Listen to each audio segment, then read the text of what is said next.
3 years from now, when Scarlett May Henderson would be sitting in the garden of her mansion in Martha's Vineyard, watching her twin boys play on the grass, while her husband hugged her from behind and whispered, "Thank you for agreeing to marry me," she would laugh, remembering the day she almost fainted upon hearing the most absurd news of her life. But today, on this rainy Tuesday in October, Scarlett was far from laughing. "You want me to do what?"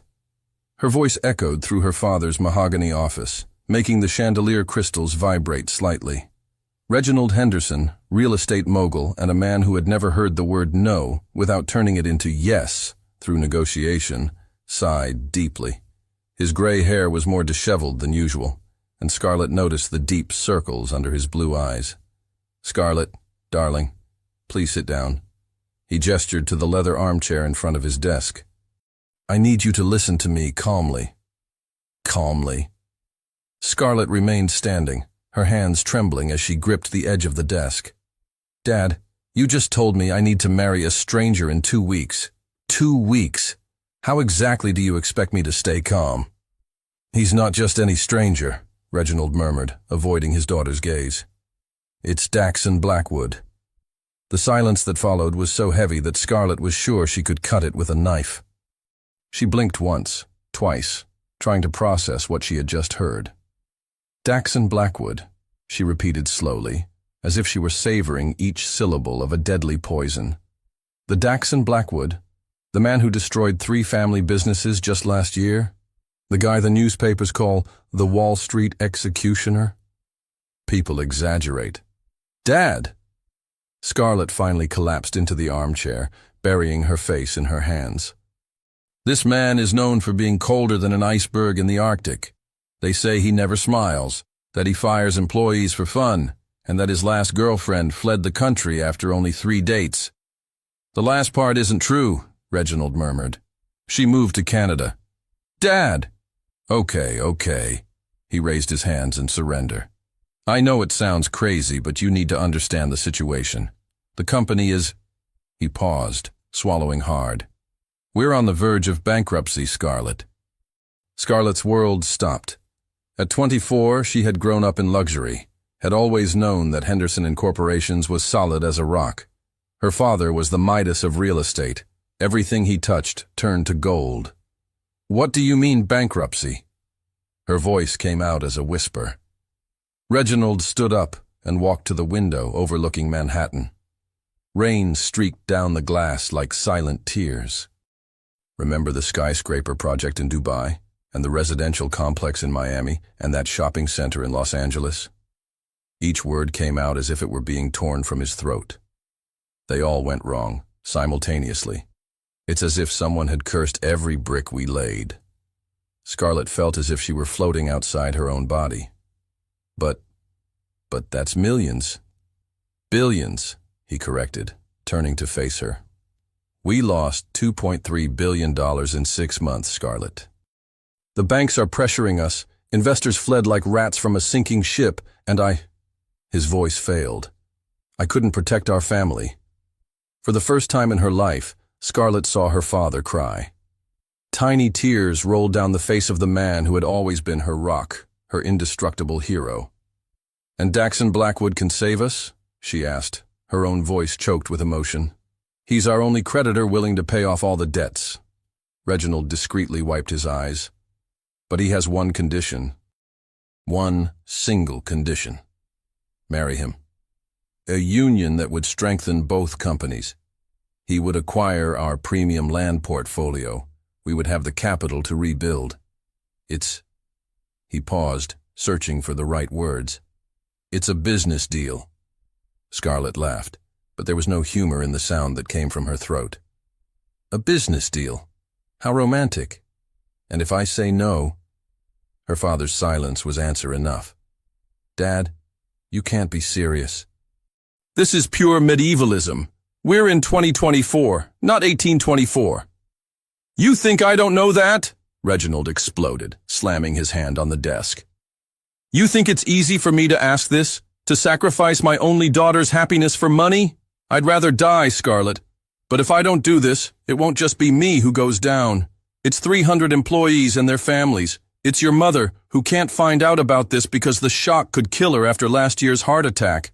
It's okay. Scarlett's low voice interrupted him. Okay, Dad, I understand. She stood up slowly, feeling as if she weighed a ton. She walked to the window and stood beside her father, watching the city she had always loved. The lights were beginning to turn on as the day darkened. What is he like? She asked after a long minute. Daxon? Well, Reginald cleared his throat. He's 32, Harvard graduate in economics and Stanford in law. He took over the family business at 25 when his father died in a car accident. In 7 years, he multiplied the assets by 10. That doesn't tell me what he's like, Dad. I've only met him twice. He's intense, direct, doesn't smile much. Reginald hesitated. But he quietly paid for medical treatment for an employee who had cancer, and he financed a school in an underprivileged neighborhood in the Bronx, without fanfare, without publicity. Scarlett stared at him, surprised. Really? I discovered it by accident when I was investigating him. Daxon Blackwood may be a ruthless businessman, but he's not a monster. What a relief, she murmured sarcastically. So I'm going to marry someone who is only partially diabolical. Scarlett. No, Dad. Don't try to sugarcoat it. She turned to face him, and Reginald was shocked to see not anger in her eyes, but an iron determination he recognized, the same one he saw in the mirror every day. When is the wedding? In 2 weeks. Saturday. It will be small, just our families and some. And he agrees to this? To marrying someone he doesn't even know? Reginald looked away. Actually, it was his idea. Excuse me? Daxon needs a wife for image purposes. Some international investors are more conservative, prefer to deal with men who are established family-wise. And after the incident with that French heiress last year. What incident? She publicly accused him of being a heartless sociopath after he ended their relationship. Reginald sighed. The tabloids haven't forgotten. It's been affecting some of his business. Scarlett closed her eyes, trying to process the information. So he wants a trophy wife to clean up his image, and you want to sell your daughter to save the company. What a beautiful fairy tale. It's not like that. It's exactly like that, Dad. She opened her eyes and smiled, but it was a sad smile. But it's okay. I'll do it. Not because I want to, but because this family means more to me than my own happiness. Reginald hugged her tight, whispering thank you repeatedly in her ear. When they finally separated, Scarlett wiped her own tears and asked, When will I meet him? Tomorrow. Dinner at Le Bernardin, at 8. Tomorrow. Scarlett's eyes widened. Dad, it's kind of weird to schedule a date with my future husband with less than 24 hours' notice. He's a busy man. And what am I? An unemployed person waiting to be married off to a stranger. She shook her head, laughing incredulously. You know what? Whatever. Tomorrow at 8. Perfect. As she walked toward the door, Scarlett stopped and turned one last time. Dad? Just one question. Does he know I don't want this marriage? Well, that wasn't specifically discussed. Great. So tomorrow will be a surprise for all of us. And with that, Scarlett May Henderson left the office, not knowing she had just taken the first step toward the greatest love of her life. Outside, the rain continued to fall, but for the first time that day, a small ray of sunshine managed to break through the clouds. If someone had told Scarlett that she would spend 3 hours getting ready for a dinner she absolutely didn't want to attend, she would have laughed in their face. Yet here she was, standing in front of her full-length mirror for the 15th time, changing outfits like a teenager preparing for prom. This is ridiculous, she muttered, pulling off the elegant black dress and tossing it onto the growing pile on her bed. I'm meeting my future husband, not auditioning for a movie. Her phone buzzed. A text from her best friend Madison. How are you holding up? Want me to hide in the bathroom at Le Bernardin with a getaway car ready? Scarlett couldn't help but smile. Madison Torres had been her partner in crime since college, and if anyone would actually show up with a getaway car, it would be her. Tempting, But I think that might complicate the whole saving the family business thing, she texted back. Your funeral, but wear the red dress. If you're going down, go down looking like a goddess of war. Scarlett glanced at the red Valentino dress hanging in her closet. It was stunning, sophisticated, and made her look like she could conquer Wall Street herself. Perfect. 20 minutes later, she stood outside Le Bernardin, taking deep breaths of the crisp October air. Her hands were shaking slightly, and she realized she had no idea how to recognize Daxon Blackwood. She'd Googled him, of course, but most photos were from business magazines where he looked like a corporate robot in expensive suits. Miss Henderson? She turned and felt her breath catch. The man standing behind her was definitely not what she'd expected. Yes, he was tall and impeccably dressed in a charcoal gray suit that probably cost more than most people's cars, but his dark hair was slightly tousled by the wind, and his green eyes held an intensity that was both intimidating and surprisingly warm. Mr. Blackwood, I presume? She extended her hand, proud that her voice came out steady. When he shook her hand, his grip was firm, but brief. Please call me Dax, and thank you for agreeing to this unusual arrangement. Did I have a choice? The words slipped out before she could stop them. For a moment his expression was unreadable. Then, to her complete shock, one corner of his mouth lifted in what might have been the beginning of a smile. Touché. Shall we go in? Le Bernardin was exactly as elegant as Scarlett remembered from special occasions with her family. Soft lighting, impeccable service, and an atmosphere that screamed expensive business deals happening here. They were led to a private table in the corner, away from curious eyes. Wine? Dax asked, studying the menu. I probably shouldn't, Scarlett replied. I have a tendency to say exactly what I'm thinking when I drink. That might make this conversation more interesting.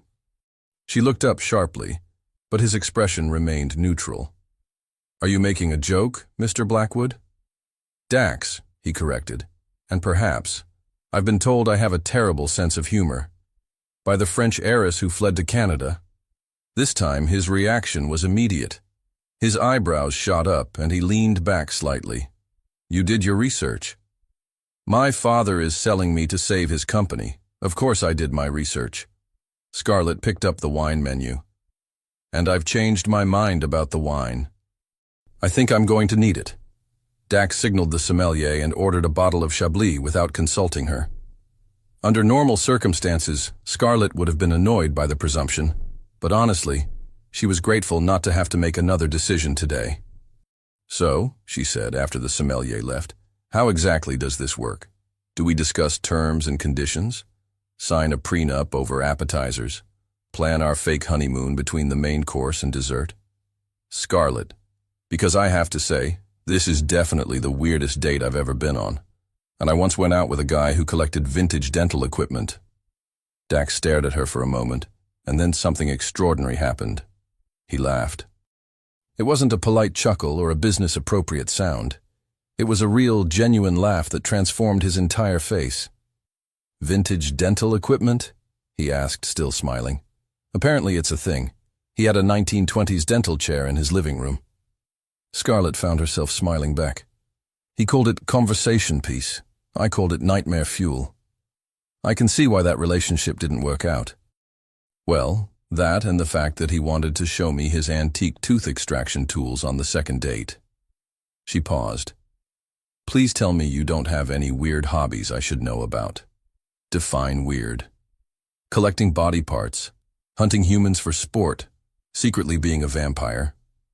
I restore vintage motorcycles. Scarlett blinked. That's actually kind of normal. Disappointing. Surprisingly reassuring.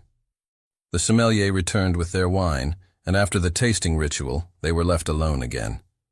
Scarlett took a generous sip and felt some of her tension ease. Can I ask you something? She said. Why marriage? I mean, if you need to improve your image, couldn't you just date someone publicly? Get a good PR team?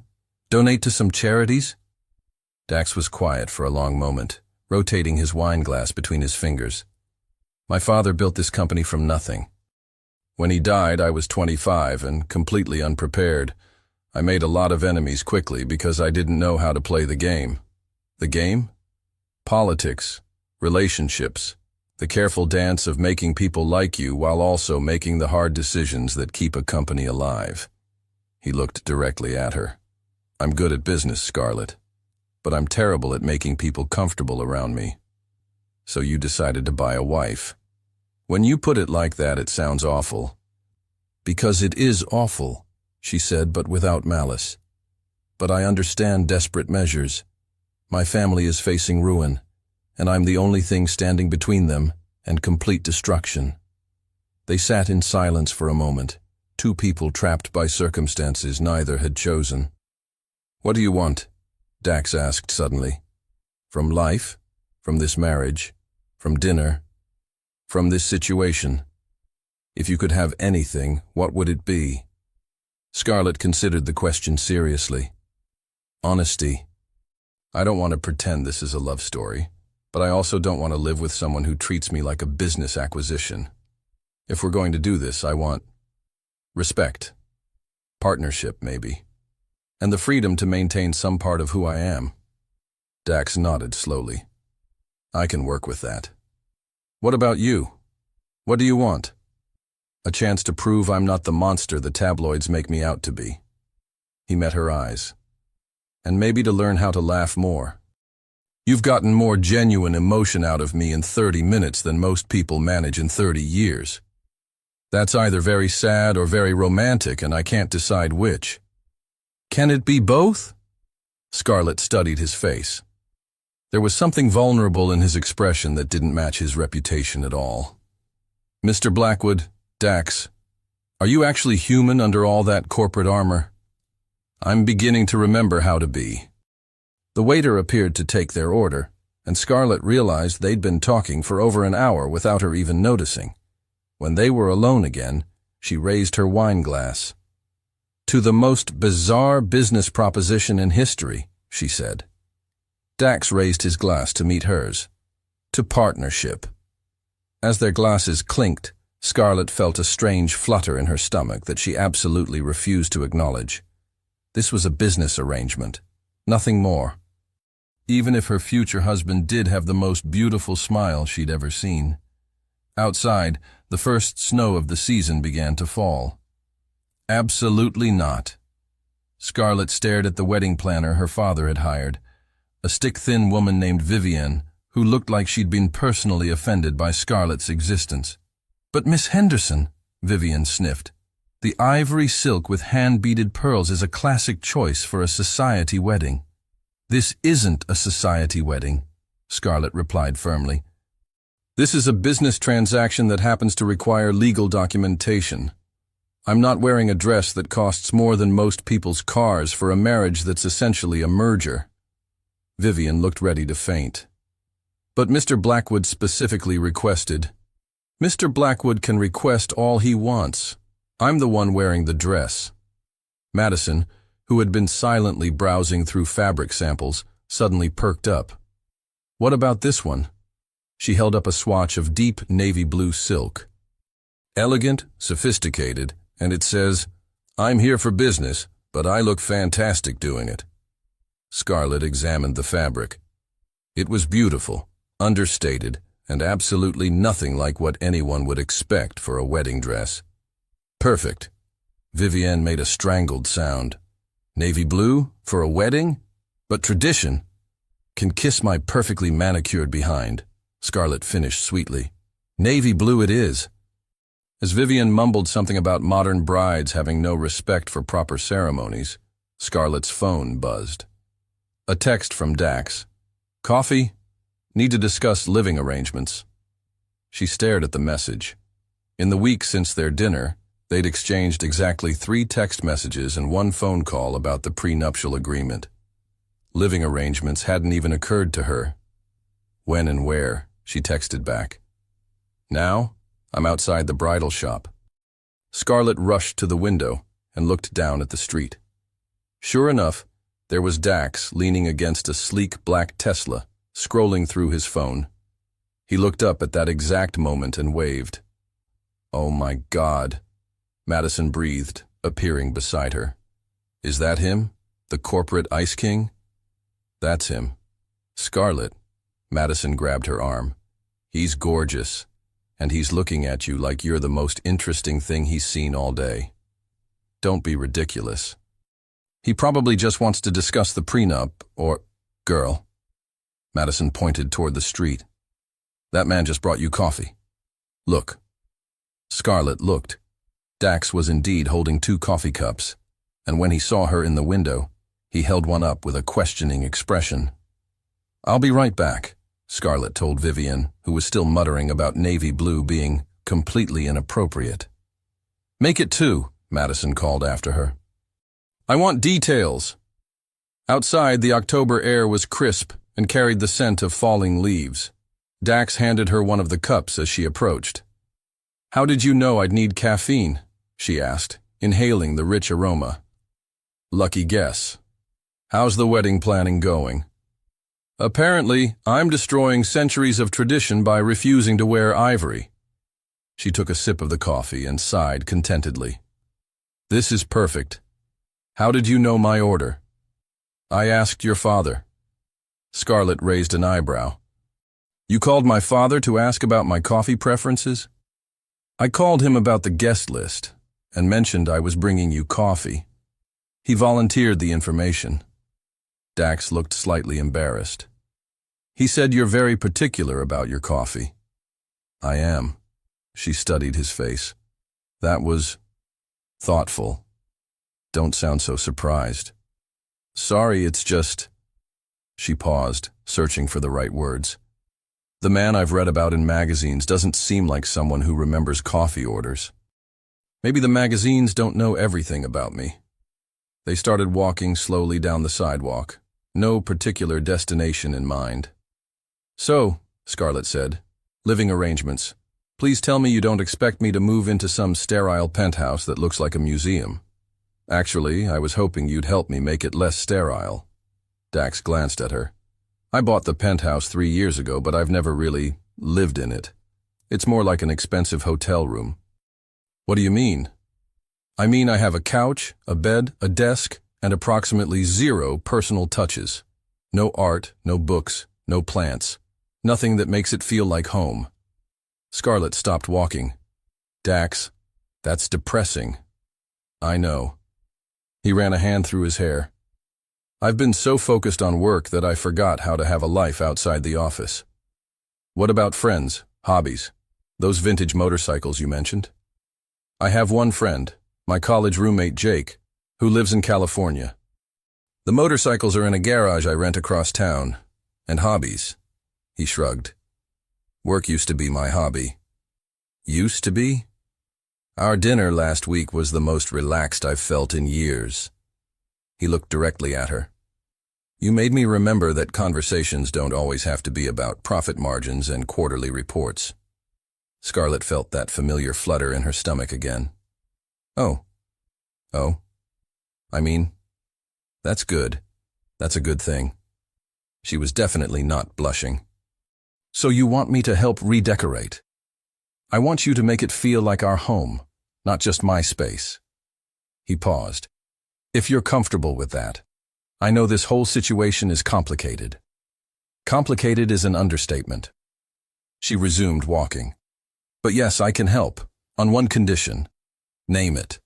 "I get to bring my plants, all of them." "How many plants are we talking about?" 47, give or take." Dax stopped walking. 47 plants. I may have a slight gardening addiction." Scarlett grinned. "Is that a problem?" No. No, that's fine. The penthouse has huge windows. They'll probably love it there. You sound like you're trying to convince yourself. I've never kept a plant alive for longer than 2 weeks. Then it's a good thing you're marrying someone with a green thumb." The word marrying hung in the air between them, suddenly making everything feel real again. In 6 days, they would be husband and wife. Legal partners in business and in life, even if love wasn't part of the equation.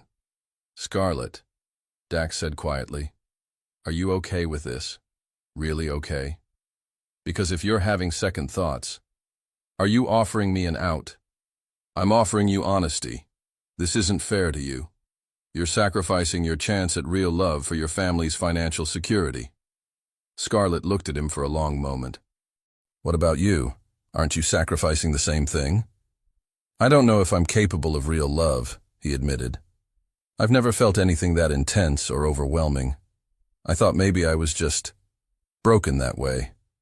That's the saddest thing I've ever heard. Is it? Or is it practical? Love makes people do irrational things. It clouds judgment. It also makes life worth living, Scarlett said softly. My parents have been married for 28 years, and my father still brings my mother flowers every Friday just because it makes her smile. That sounds nice. It is nice. It's beautiful. She finished her coffee and tossed the empty cup in a nearby trash can. But it's not what we're doing, is it? No, Dax agreed. It's not. Okay then. Scarlett straightened her shoulders. Partnership it is. Mutual respect, shared living space, and 47 plants. And occasional coffee runs? And occasional coffee runs. They had reached the end of the block and stood facing each other on the busy sidewalk. People hurried past them, caught up in their own lives and dramas. Scarlett, Dax said. Yeah? For what it's worth, I think you're going to make an extraordinary wife, even if it's not in the traditional sense. Dax? Yeah? I think you might not be as broken as you believe. As she walked back toward the bridal shop, Scarlett couldn't shake the feeling that she'd just committed to something much more complicated than a simple business arrangement. Through the window, she could see Madison practically bouncing with curiosity, and Vivian still looking scandalized by the navy blue fabric. 6 more days until she became Mrs. Blackwood. The thought should have terrified her. Instead, she found herself almost looking forward to it. Stop fidgeting or I'll stab you with this bobby pin. Madison stood behind Scarlett, attempting to create an elegant updo while Scarlett shifted nervously in her chair.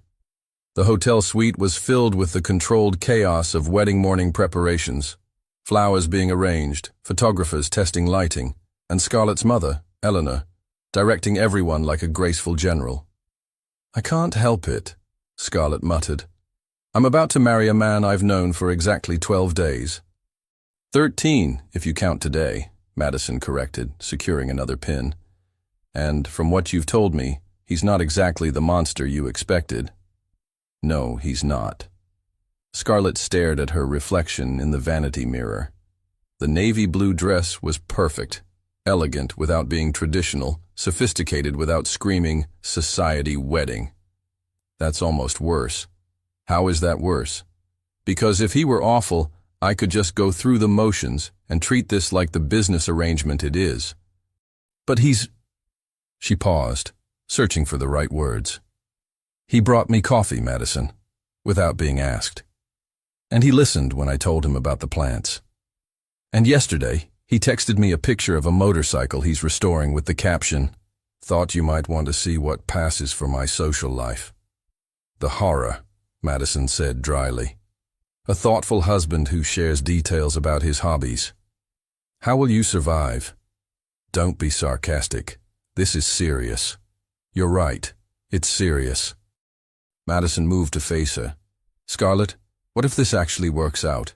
What if you end up happy? Before Scarlett could answer, there was a soft knock on the door. Eleanor peeked in, looking radiant in her dusty rose dress. Darling, there's someone here to see you. She stepped aside, revealing a tall man with kind eyes and graying temples. Jake Morrison, he introduced himself with a warm smile. Dax's best man, and apparently his only friend. He asked me to give you this. He handed Scarlett a small wrapped box and an envelope. He's not supposed to see me before the ceremony, Scarlett said automatically. He's downstairs in the lobby, pacing like a caged tiger and checking his watch every 30 seconds. Jake grinned. I think the tradition is safe. Scarlett opened the envelope first. Inside was a note written in Dax's precise handwriting. Scarlett, thank you for agreeing to this impossible arrangement. I know I'm not the husband you dreamed of, but I promise to spend every day trying to be worthy of your partnership. These belong to my grandmother. She would have loved you. Dax. Inside the box was a pair of pearl earrings, simple and elegant, clearly vintage and obviously cherished. Oh, Scarlett breathed, touching one of the pearls gently. His grandmother raised him after his parents died, Jake said quietly. Those earrings are the only jewelry he kept. He's never given them to anyone. Madison was practically bouncing with excitement. That's the most romantic thing I've ever heard. It's thoughtful, Scarlett corrected, but her voice was soft. Very thoughtful. Eleanor clapped her hands together. They'll be perfect with your dress. Madison, help her put them on. As Madison fastened the earrings, Scarlett caught Jake's eye in the mirror. Is he okay? Really okay with this? Jake considered the question seriously. Dax has spent the last 7 years building walls around himself so high that most people can't even see the top. In the past 2 weeks, I've watched him remember how to be human again. So yes, I think he's more than okay. What do you mean? He called me at midnight last Tuesday to ask what kind of flowers you might like for the penthouse. He's been researching plant care like it's a hostile takeover. And yesterday, he spent 2 hours in a bookstore buying novels because he realized he couldn't recommend a single book to you. Jake smiled. Dax doesn't do anything halfway. If he's committed to making this work, he'll move mountains to make you happy. A flutter of panic mixed with something warmer spread through Scarlett's chest. I don't know if I'm ready for someone to move mountains for me.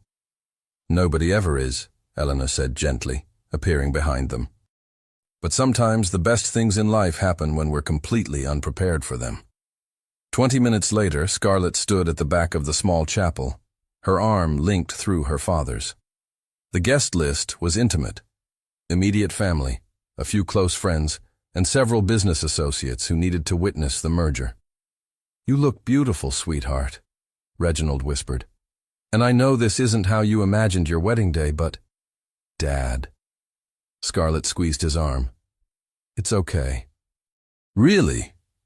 The music began, and as they started walking down the aisle, Scarlett's eyes found Dax immediately. He stood at the altar in a perfectly tailored charcoal suit, his dark hair slightly mussed, as if he'd been running his hands through it.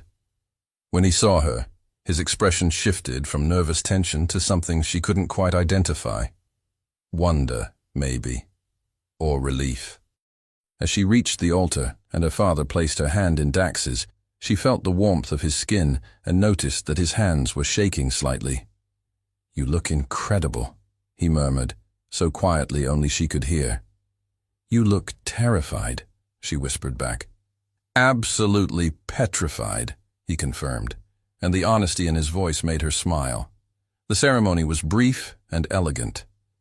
They exchanged simple vows about partnership, respect, and commitment, words that felt both formal and surprisingly meaningful when spoken aloud. When the officiant pronounced them husband and wife, Dax leaned down to kiss her. It was supposed to be perfunctory, a brief ceremonial gesture. Instead, it was soft and warm, and lasted just a moment longer than strictly necessary. When they separated, Scarlett found herself slightly breathless. Well, she said quietly, I guess we're married now. I guess we are.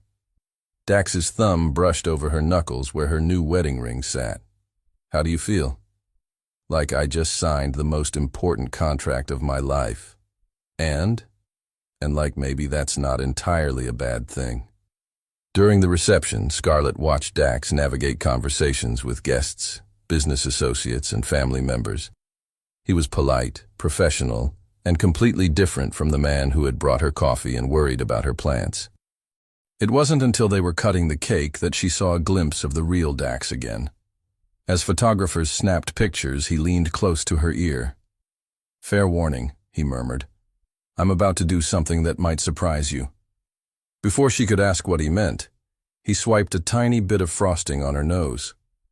Dax, she laughed. And in that moment, his entire face lit up with genuine joy. There's the smile I was hoping for, he said, and gently wiped the frosting away with his thumb. The photographer captured the moment, Scarlett laughing, Dax looking at her with an expression of pure delight, both of them completely unguarded. Later, when they were finally alone in the car heading to their new life together, Scarlett touched the pearl earrings and looked at her new husband. "Thank you," she said, "for the earrings, for the flowers you ordered for the penthouse, for the books Jake mentioned." Dax looked surprised. "He told you about that?" "He said you spent 2 hours in a bookstore." 3 hours, actually. I wanted to make sure I got good ones." "Dax," Scarlett said softly, "you don't have to try so hard." "Yes, I do," he replied seriously.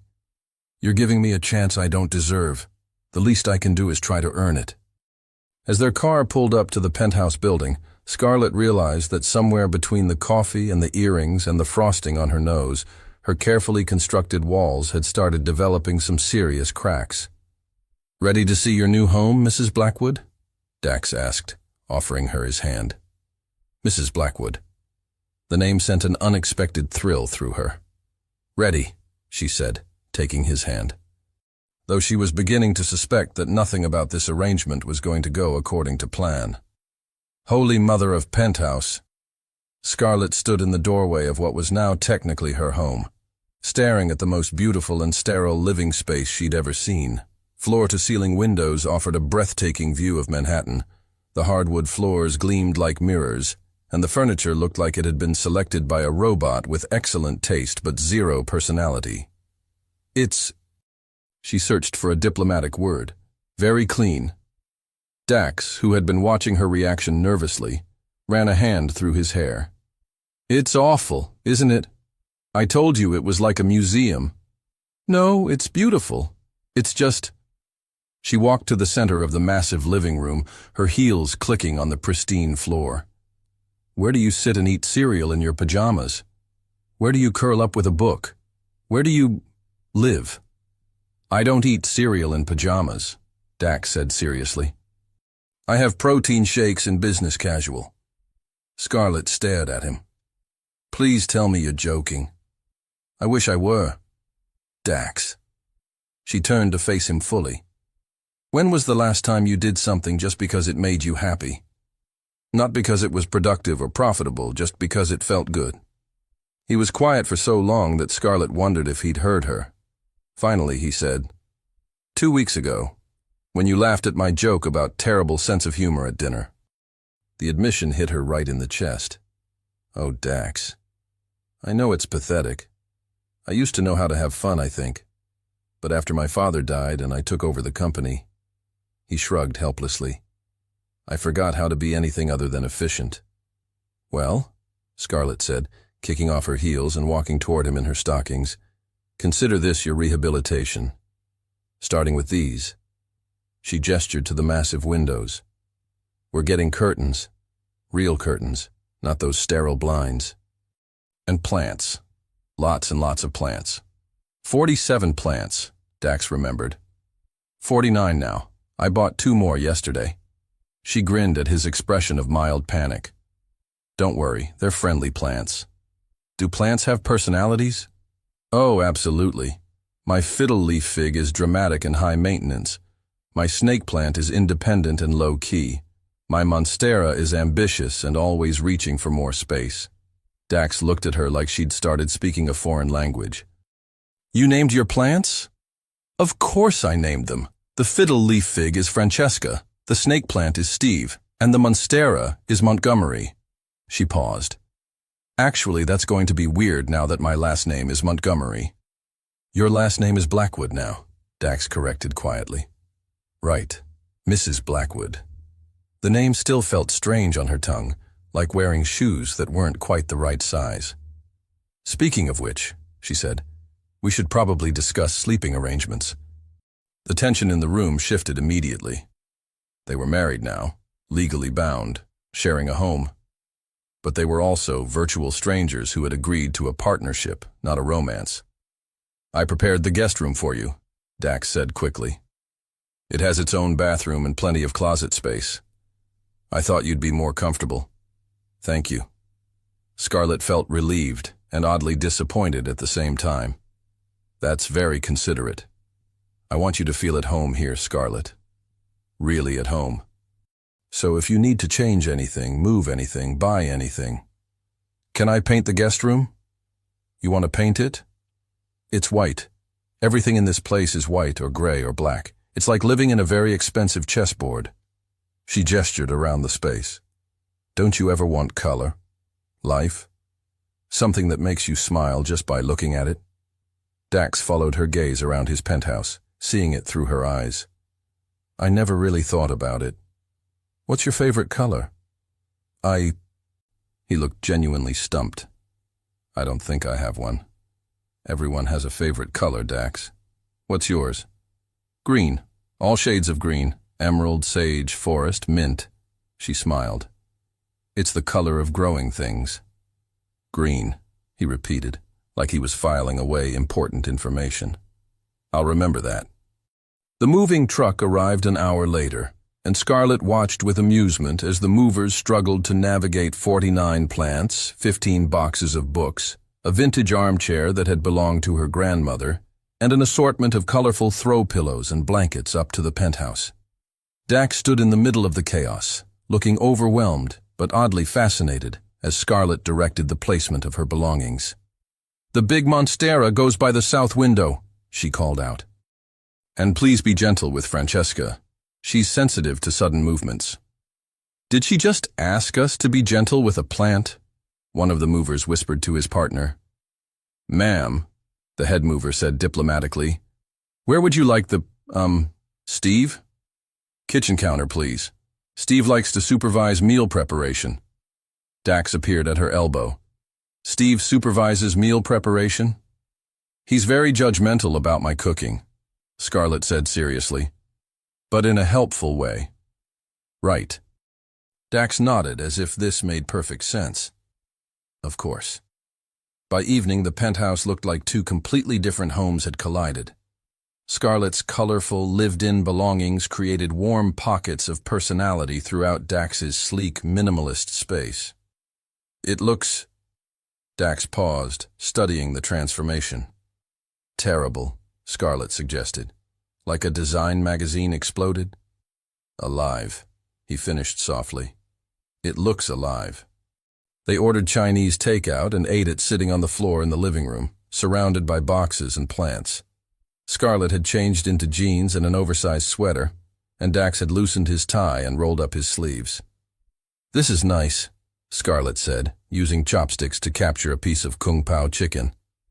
When was the last time you ate dinner sitting on the floor? Never, Dax admitted. I have a dining table. But this is more fun. She gestured with her chopsticks. More relaxed.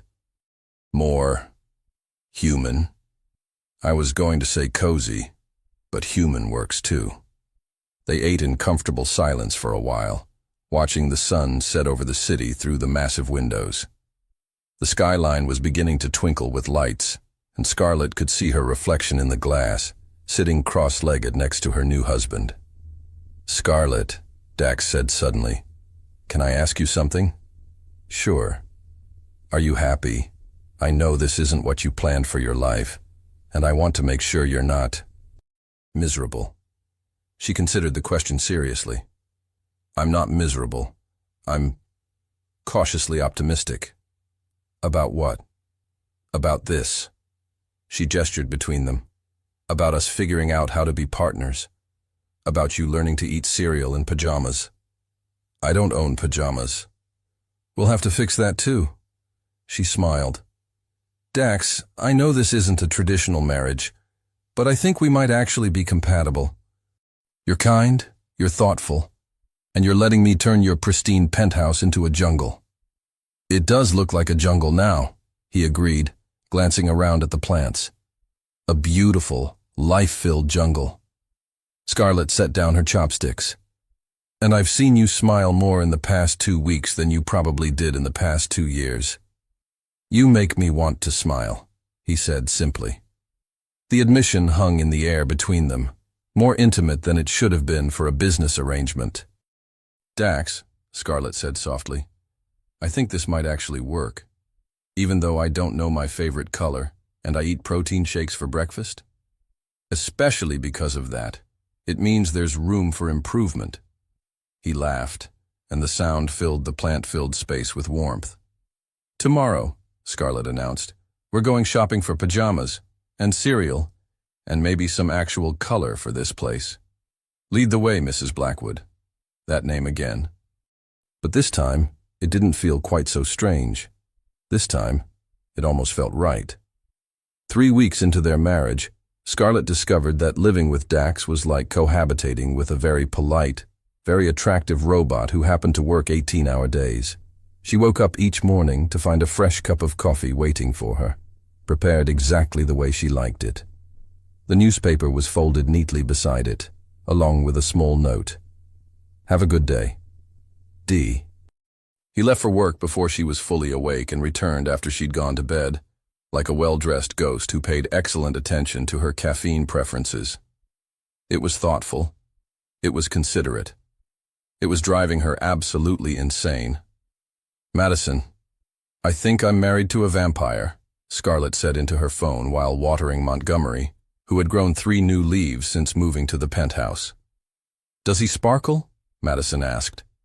Because that might actually be an improvement. He doesn't sparkle, he just disappears.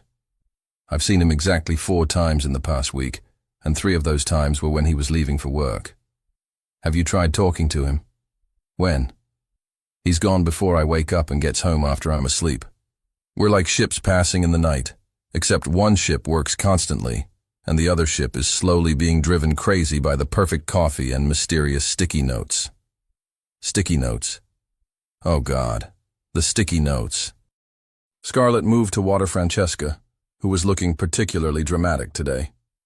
He leaves them everywhere. Groceries delivered to kitchen. D. Dry cleaning hung in your closet. D. Called repair service for squeaky bathroom door. D. It's like living with the world's most efficient personal assistant. That sounds nice. It's not nice, it's impersonal. We're supposed to be partners, Madison. We're supposed to be building a life together. Instead, I feel like I'm living in a very expensive hotel where the concierge happens to know my coffee order. The front door opened and closed, followed by the sound of Dax's briefcase hitting the entry table. Scarlett checked her watch. 11:47 p.m., earlier than usual. I have to go, she whispered into the phone. The vampire has returned. Scarlett? Dax's voice carried from the foyer. Are you awake? She found him in the kitchen, loosening his tie and looking exhausted. His usually perfect hair was disheveled, and there were deep circles under his green eyes. Long day? She asked, leaning against the doorframe. Merger fell through. Had to restructure 3 departments and fire 12 people. He rubbed his temples. Sometimes I hate my job. It was the most personal thing he'd said to her in weeks. I'm sorry, she said softly. That sounds awful. It is awful, but it's necessary. He opened the refrigerator and stared at its contents without taking anything out. How was your day? Fine, normal. I had lunch with my mother, watered the plants, reorganized the bookshelf. She paused. Dax, can we talk? Something in her tone made him close the refrigerator and turn to face her fully. Of course, what's wrong? This, she said, gesturing between them. We're wrong. We're living like polite strangers, not like married people. I thought you preferred it this way. I'm trying to give you space, not pressure you into anything you're not ready for. Space is one thing. Complete avoidance is another. Scarlett crossed her arms. When was the last time we had a real conversation? When was the last time you told me something about yourself that wasn't work-related? Dax was quiet for a long moment. I don't know how to do this, Scarlett. Do what? This. Marriage. Partnership. I know how to run a company. I know how to make money. I know how to make difficult decisions, but I don't know how to be a husband. Then learn. The words came out sharper than she'd intended. I don't know how to be a wife either, Dax, but I'm trying. I'm here. I'm present. I'm attempting to build something with you. But you're... She searched for the right words. "You're hiding." "I'm not hiding. I'm working." "You're using work as an excuse to avoid dealing with this marriage." His jaw tightened. "My work is what's keeping your family's company afloat. Or did you forget that this entire arrangement exists because your father's business was failing?" The words hit her like a slap. "Don't you dare," she said quietly.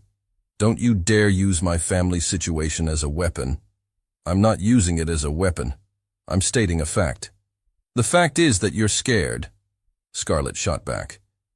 "You're terrified of letting someone get close to you, so you hide behind 18-hour workdays and sticky note communications." "Maybe I am scared," Dax said, his voice rising. "Maybe I know that everyone I've ever cared about has left me, and I'm trying to protect both of us from the inevitable disappointment." "Everyone you've cared about has left you? What does that mean?" "It means my parents died when I was 8. It means my grandmother raised me until she died when I was 17. It means every woman I've ever tried to have a relationship with has decided I'm too cold, too distant, too broken to love." His voice cracked slightly on the last word. "So, forgive me if I'm not jumping headfirst into emotional intimacy with someone who married me for money." The silence that followed was deafening. Scarlett felt like she'd been punched in the stomach. "Someone who married you for money," she repeated slowly. "Is that really what you think this is? Isn't it? God, you're an idiot." She turned away from him, staring out the window at the city lights. "Yes, I married you to save my family's company. But I've spent the last month trying to build something real with you. I've shared my space, my plants, my terrible morning hair, and my opinions about everything from coffee to curtains. I've been trying to show you that this could be more than a business arrangement." "Scarlett." "No, let me finish." She turned back to face him. "You want to know what I think? I think you're using your tragic backstory as an excuse to avoid taking any emotional risks. I think you're so convinced that you're unlovable that you're sabotaging any chance of actually being loved." "And what if I am unlovable?" he asked quietly. "What if everyone who's ever left me was right?" The vulnerability in his voice broke her heart. "Then you'll never know if things could be different, will you?" They stared at each other across the kitchen, two people who had agreed to a partnership but found themselves in the middle of something much more complicated. "I don't know how to do this," Dax said again, his voice barely above a whisper. "Neither do I," Scarlett admitted. "But I know that hiding from each other isn't the answer. What if I'm not capable of being what you need? What if you are?" The question hung between them like a challenge. "I should probably go to bed," Dax said finally. "I have an early meeting." "Of course you do," Scarlett said, but without malice. "Dax?" He paused in the doorway. "Yeah? For what it's worth, I don't think you're unlovable. I think you're scared. There's a difference." After he left, Scarlett stood alone in the kitchen, surrounded by the life she'd tried to build in his sterile space. Through the window she could see her reflection, and for the first time since moving in, she looked like a woman who belonged nowhere. But somewhere in the middle of their first real fight, she'd realized something important. She wasn't just trying to make their arrangement work anymore. She was falling in love with her husband. And that complicated everything. Scarlett woke up to silence. No coffee waiting on the counter. No perfectly folded newspaper.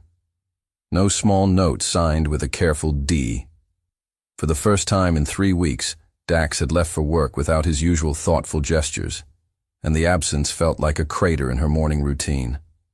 She padded to the kitchen in her pajamas, the ridiculous pink ones with tiny tacos that she'd bought specifically to horrify Dax's refined sensibilities, and found a single sticky note on the coffee machine.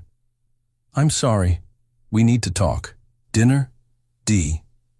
"At least he's still grammatically correct when he's emotionally devastated," she muttered to Steve, who offered no judgment from his perch on the kitchen counter. Her phone buzzed with a text from Madison. "How did the vampire conversation go?" "Badly. Turns out he's not a vampire, just a traumatized orphan with commitment issues." "Ouch. That's worse. At least vampires have cool superpowers." The only superpower he has is making me fall in love with him against my better judgment. Wait, did you just admit you're in love with him? Scarlett stared at her phone, her thumb hovering over the keyboard. Writing it to Madison would make it real, wouldn't it? Maybe, probably, definitely. I'm screwed. Girl, you need to tell him. Tell him what?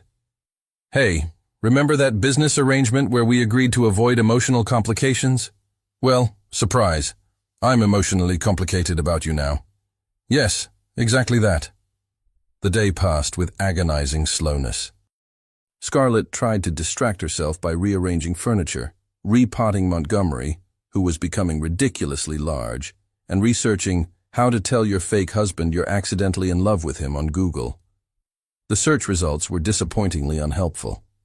At 6 o'clock, she heard Dax's key in the door. She'd changed into jeans and a soft green sweater, the color of growing things, she told him once, and was nervously deadheading Francesca when he appeared in the doorway. He looked terrible. His usually immaculate hair was disheveled, his tie was crooked, and his eyes were red-rimmed with exhaustion. "Hi," he said quietly. "Hi." They stood there for a moment. Two people who had shared the most honest conversation of their relationship 12 hours ago and now had no idea how to talk to each other. "I brought dinner," Dax said, holding up a bag from their favorite Thai restaurant. "And?" He pulled out a small wrapped package. "Something else." Scarlett took the package and unwrapped it carefully. Inside was a book, The Secret Garden, by Frances Hodgson Burnett. "It's about healing," Dax said, his voice uncertain, "and growth, and how dead things can come back to life if someone cares for them properly." He paused. The bookstore clerk said it was a classic. Scarlett felt tears prick her eyes. "Dax, I know it's probably not sophisticated enough. I should have gotten you something literary and impressive, but when I read the summary, I thought—" He ran a hand through his hair. "I thought maybe you'd understand what I was trying to say." "What are you trying to say?" "That maybe I'm the secret garden," he said quietly. "Overgrown and forgotten and convinced that nothing good can grow there anymore. But maybe—" He looked directly at her. "Maybe with the right person, even the most neglected places can bloom again." The book slipped from Scarlett's hands and hit the floor with a soft thud. "Oh, I'm sorry about last night," Dax continued in a rush. "I'm sorry for using your family's situation as a weapon. I'm sorry for hiding behind work. I'm sorry for being so scared of losing you that I was pushing you away before you could leave on your own."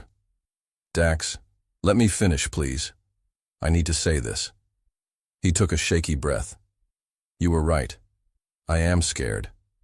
I'm terrified, actually. Every person I've ever loved has left me, and I know that's not their fault, but it doesn't make it hurt less. When I married you, I thought I could keep it simple. Business only. But you—" He gestured helplessly. "You made me want things I didn't know I was capable of wanting." "What things?" "A home that feels alive. Someone to share coffee with in the morning. Someone who names plants and argues about the necessity of pajamas and makes me laugh without even trying." His voice dropped to a whisper. "Someone to love who might actually love me back." Scarlett felt like her heart was going to burst. "You idiot!" "I know. No, you don't know." She stepped closer to him. "You beautiful, brilliant, emotionally constipated idiot. Do you have any idea how hard I've been trying to show you that this could be real?" "Scarlett, the plants, Dax. I brought 49 plants to your sterile penthouse because I wanted to fill your life with growing things. I painted the guest room sage green because you said you'd never thought about having a favorite color. I've been eating breakfast in my ridiculous pajamas every morning, hoping you'd come home early enough to see me being completely, authentically myself." "You painted the guest room?" "Last week, while you were working 18-hour days and avoiding me." She laughed, but it came out watery. "It's beautiful, by the way. You should see it sometime." "Can I see it now?" She led him down the hallway to what had been the sterile white guest room. The walls were now a soft, warm sage green, and morning light filtered through white curtains she'd hung herself. Her grandmother's vintage armchair sat in the corner next to a small bookshelf filled with novels. Plants occupied every available surface, and the whole room felt like a gentle embrace. "Scarlett," Dax breathed, stepping into the room. "It's perfect." "It's home," she corrected. "Or it could be if you'd stop running away long enough to live in it." He turned to face her, and she was surprised to see tears in his eyes. "I don't know how to do this. I don't know how to be someone worth loving." "You don't have to be worth it," she said, reaching up to cup his face in her hands. "You just have to let yourself be loved." "What if I mess it up?" "Then we'll figure it out together. That's what partners do." "Is that what we are? Partners?" Scarlett took a deep breath. "It was now or never. I'd like to be more than partners. More? I'd like to be your wife. Really, your wife. Not just legally, but—" She struggled to find the words. "I'm in love with you, Dax. Completely, ridiculously, accidentally in love with you. And I know that's not what we agreed to, but—" He kissed her. It wasn't like their wedding kiss, brief and ceremonial.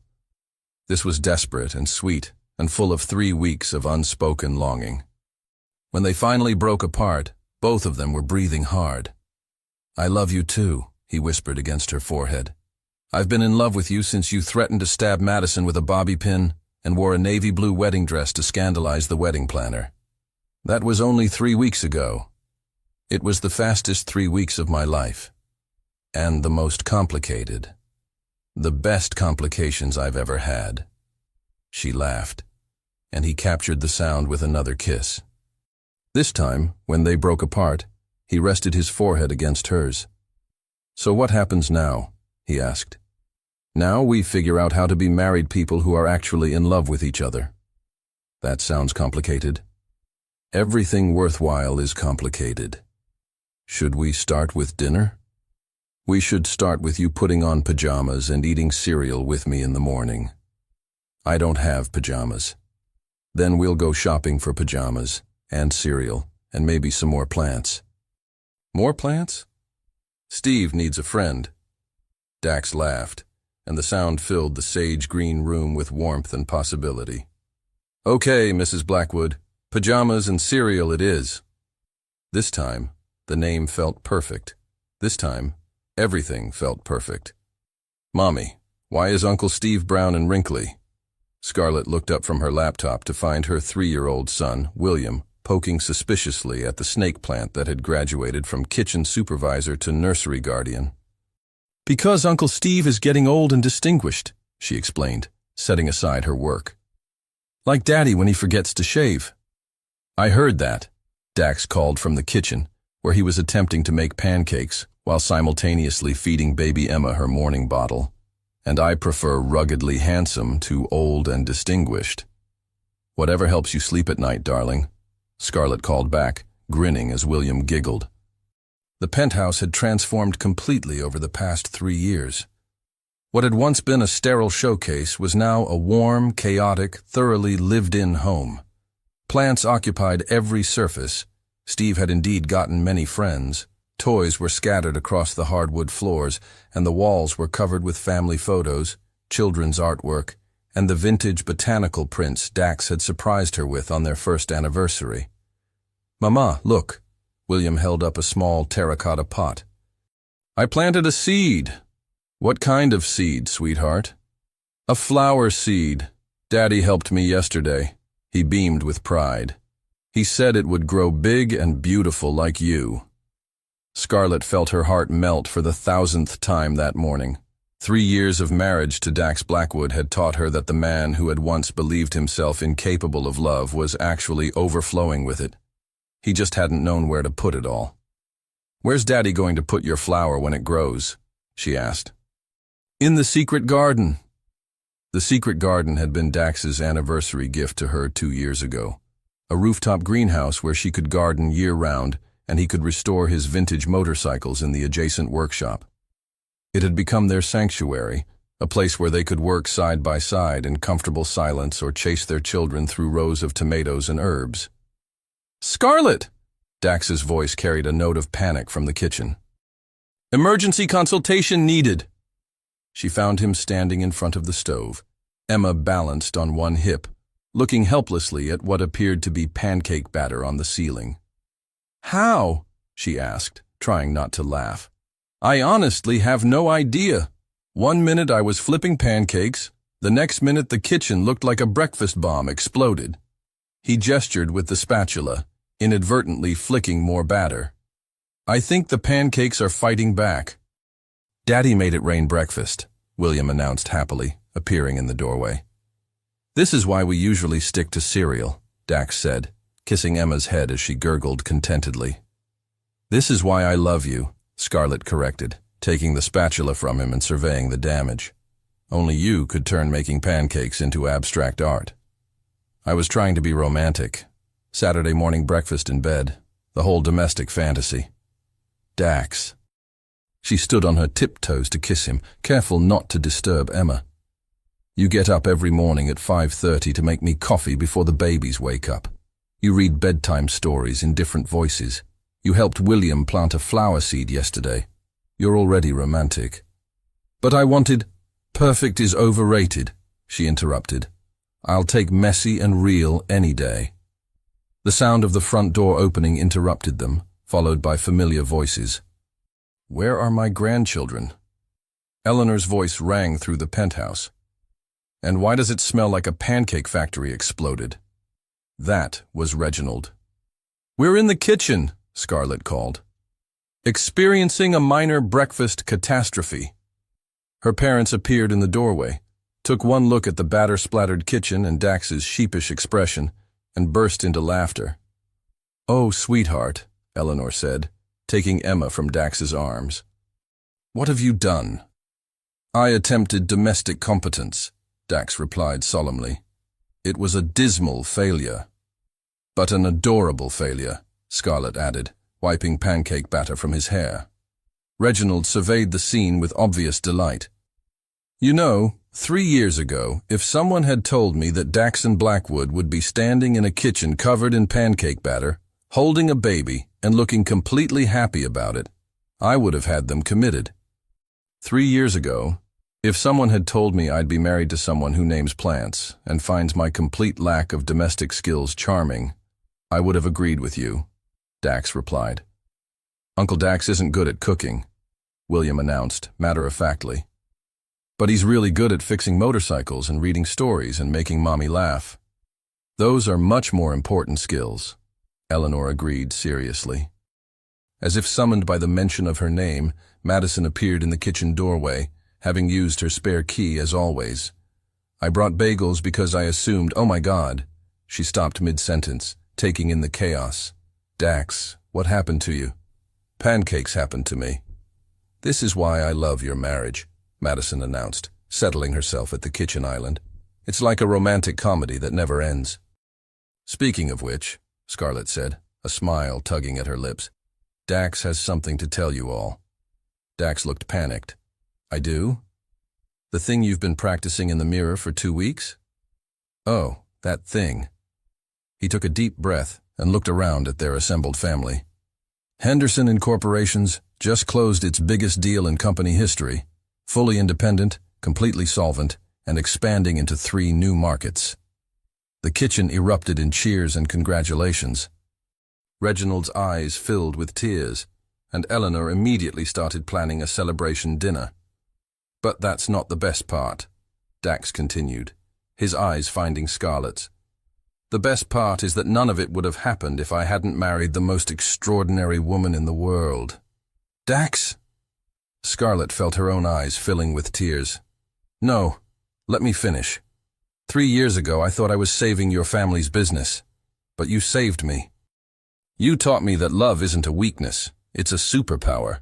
You showed me that a house full of plants and chaos and laughter is worth more than all the sterile perfection in the world." He moved closer to her, cupping her face in his hands despite the pancake batter. "You gave me a family, Scarlett. You gave me a home. You gave me a reason to wake up every morning that has nothing to do with profit margins or quarterly reports. You gave me those things too, she whispered. Mommy, why are you crying? William asked, tugging on her jeans. Because Daddy said something beautiful, she managed. Are you going to kiss now? William asked with the bluntness of a 3-year-old. Yes, Dax said solemnly. Yes, we are. And he did, pancake batter and all, while their family cheered and Emma clapped her tiny hands and William made exaggerated kissing sounds. Later that evening, after the kitchen had been cleaned and the family had gone home and the children were asleep, Scarlett and Dax sat on the floor of their secret garden, surrounded by the plants they'd grown together. Do you ever think about how this all started?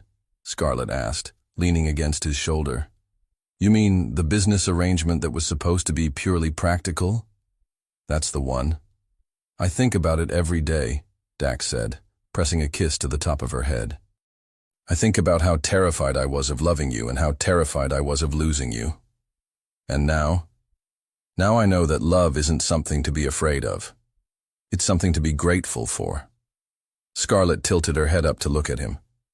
Even when it's messy and complicated and involves pancake batter on the ceiling? Especially then. In the distance, the city lights twinkled like stars, and somewhere in the penthouse, Steve the snake plant stood silent, watch over their sleeping children.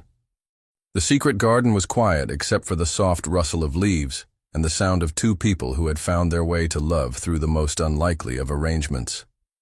Dax? Scarlett said softly. Thank you for agreeing to marry me. Thank you for saying yes. Even though it was never really a choice. It was always a choice, Scarlett. You could have said no to all of it.